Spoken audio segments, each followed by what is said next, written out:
Headlines के बाद अब देखेंगे खबरें। सबसे पहले बात राहुल गांधी की भारत जोड़ो न्याय यात्रा की, जिसकी शुरुआत आज उन्होंने कांग्रेस के वरिष्ठ नेताओं के साथ की।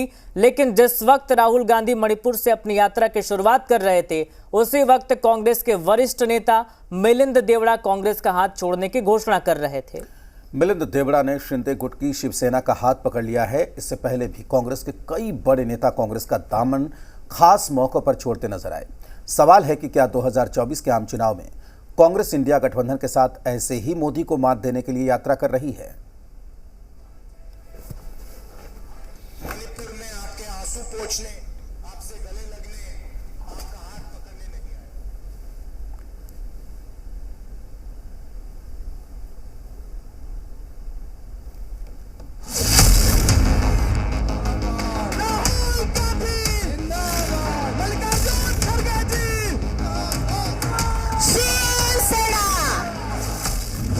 हाथ छूटा, 55 साल का रिश्ता टूटा।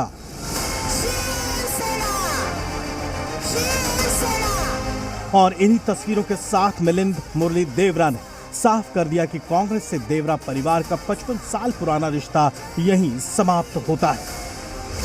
खास बात यह है कि जिस वक्त मिलिंद देवरा शिंदे गुट की शिवसेना का तीर कमान हाथ में ले रहे थे, उसी वक्त कांग्रेस नेता राहुल गांधी वरिष्ठ नेताओं के साथ मणिपुर से मुंबई तक न्याय यात्रा का आरंभ कर रहे थे। मिलिंद देवरा मानते हैं कि यहां से वो देश की विकास यात्रा में अपनी हिस्सेदारी बढ़ाएंगे। आजचा दिवस माझ्यासाठी खूप इमोशनल आहे। मी खूप भावुक आहे। मी काँग्रेस सोडेन असं कधीच वाटलं नव्हतं। आणि आज मी माझ्या कुटुंबाचे काँग्रेस पक्षाशी 55 वर्षाचे जुने नाते शिंदे साहेबांच्या नेतृत्वाखाली जाहिर है कांग्रेस को मिलिंद देवरा का यूं साथ छोड़ना अखरा है। सुबह घने कोहरे की वजह से राहुल गांधी अपनी यात्रा के लिए दिल्ली से उड़ान भरने में देर हो चुके थे। इसी बीच मिलिंद देवरा ने ट्वीट कर कांग्रेस से नाता खत्म होने की जानकारी सार्वजनिक कर दी। इसके बाद से कांग्रेस के नेताओं ने एक एक कर मिलिंद देवरा पर जुबानी हमला तेज कर दिया। हो सकता है कि कोई दूसरे जगह उनको लगता है कि वहाँ कोई जन्नत मिल सकते हैं, इसलिए चले गए। हम इसमें कोई लेना देना नहीं, कोई फर्क नहीं पड़ेगा, क्योंकि इन लोगों को महाराष्ट्र की राजनीति में चुवानी की कोई दान नहीं है कि वो कांग्रेस छोड़कर चले गए। लेकिन मैं ये ऑब्ज़र्व कर रहा हूँ कि ज़्यादातर वो लोग जो सरकार में रहे कांग्रेस के ज़माने में और यंगस्टर्स नौजवान रहे कंपैरेटिवली, वो सब क्यों छोड़कर जा रहे हैं। भले ही कांग्रेस कहे कि उसे फर्क नहीं पड़ता, लेकिन मिलिंद देवरा कभी राहुल गांधी की टीम में बड़ी जगह रखते थे। माना जा रहा है कि इंडिया गठबंधन में जब से सीट बंटवारे की चर्चा ने जोर पकड़ा, मिलिंद देवरा दक्षिण मुंबई लोकसभा सीट पर उद्धव ठाकरे की पार्टी को ये सीट न देने पर अड़े थे। दूसरी ओर संजय राउत ने भी साफ कर दिया कि दक्षिण मुंबई सीट से उद्धव गुट के अरविंद सावंत लोकसभा चुनाव लड़ेंगे। सावंत जी की सीट सावंत जी के पास रहेगी, शिवसेना के पास रहेगी। हम उसका ऊपर कोई कॉम्प्रोमाइज नहीं हो सकता है। वैसे मिलिंद को 2004 के आम चुनाव में दक्षिण मुंबई सीट से संसद सदस्य बनाया गया था।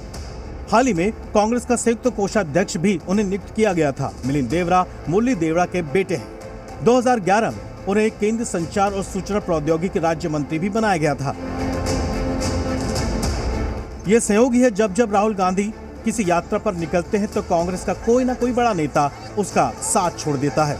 इससे पहले भी गुलाम नबी आजाद ने कांग्रेस की भारत जोड़ो यात्रा शुरू होने से 11 दिन पहले पार्टी से इस्तीफा दिया था। आजाद ने 26 अगस्त 2022 को कांग्रेस की प्राथमिक सदस्यता से त्यागपत्र दिया था और यात्रा की शुरुआत 7 सितंबर से हुई थी।